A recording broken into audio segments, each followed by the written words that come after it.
Hello and welcome. I'm Greg Jarrett. You are in the strategy room. Texas Senator Ted Cruz climbing big time in the polls and edging closer to the GOP frontrunner Donald Trump, according to a new Quinnipiac University poll. Look at this. Cruz has 23% of the Republican vote among Iowa's caucus participants, double from just a month ago, and just shy of Donald Trump, who's leading with 25%. Joining me now to talk about it are political strategist David Mercer in D.C., Brad Blakeman in Phoenix, Arizona.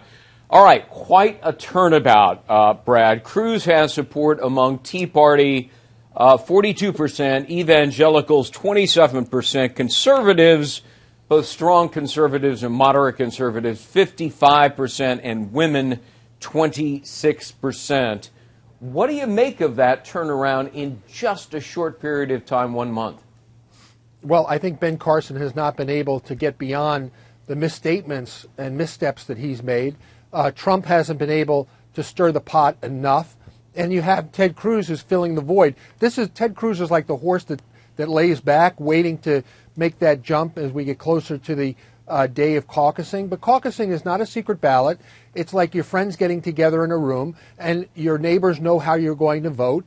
And it's really something that's really, really strange. But this one is absolutely true, and that is Iowa's not indicative of who necessarily the nominee is going to be. Ask Michelle Bachmann or Rick Santorum. Right. This is the opportunity for Cruz to stay alive and get a little momentum as we get into the actual voting in the primaries of New Hampshire and South Carolina. You know, David, it may get really interesting because top GOP donors are prepared to launch a series of attack ads belittling Donald Trump for some of his wild, aberrant statements. I noted one recently.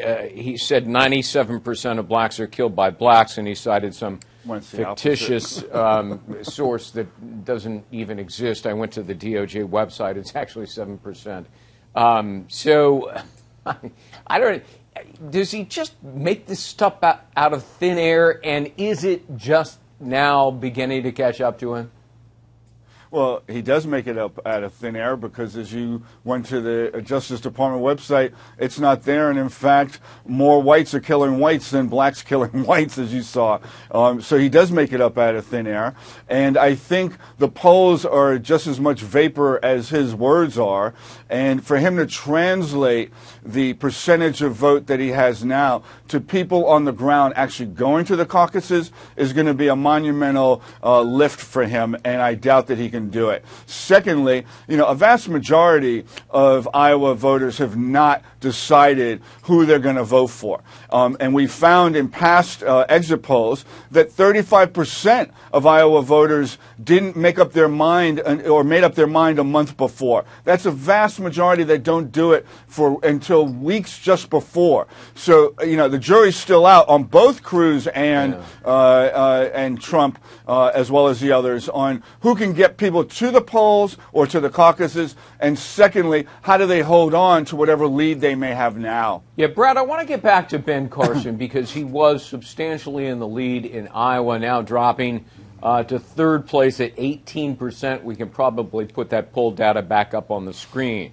Has his muddled statements on national security in the aftermath of the Paris attacks and some pretty harsh criticism that this guy is an utter neophyte when it comes to foreign policy really beginning to take its toll on him? It is, and we can see it in the polling. He's still the most likable candidate, but people are moving away from him on the reliance of policy, and especially on national security. So his misstatements on national security are not even in the mainstream, especially when he made that analogy to a rabid dog bringing in refugees. People just shook their head when he said that. And then, of course, what does he do? He doubles down on it. Yeah. So he's not ready for prime time on the issues, although he's a very likable guy. Or on the history, in declaring that Thomas Jefferson wrote the Constitution rather than the Declaration of Independence. I mean, he's got a lot of studying to do, put it that way, before he maybe gets the nomination. He may be a really good pediatric neurosurgeon, but he's had 4 years to study up on stuff, and he doesn't seem to have taken advantage of it. As some of his foreign policy advisors have just noted. it as well. Yeah. David, what do you make of Marco Rubio? He's picked up in the polls. He's gaining strength elsewhere, not just in Iowa. So he's another one to watch. He is one to watch, and especially as it relates to what we see as a divide between the GOP establishment and outsiders. And next to Cruz, he is a viable alternative, at least in the eyes of the GOP establishment.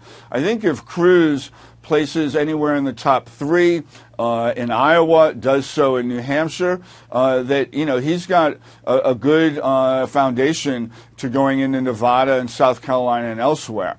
Again, what we have not seen in these organizations on the GOP side is what their organization is all about. Right. Beyond Twitter and Facebook, do they have operations that can get people to the polls? If you look at Hillary's campaign, she's got more staff in states around the country than all candidates in the GOP combined. So whether it's going to see, somebody's holding back a secret as to who has the strongest organization in the GOP. And I'm out of time, Brad, but Iowa is a strange political organization, and it is so curious that it's the first in the nation, isn't it? Well, it is, and probably that's a good thing, because this is more of a grassroots type of operation as we move to the actual secret balloting and voting in primaries. So actually, I'm glad that it's first, because it's so different than anything else we're going to see. Yeah. I've said it before, but I'll say it again. Iowa is to politics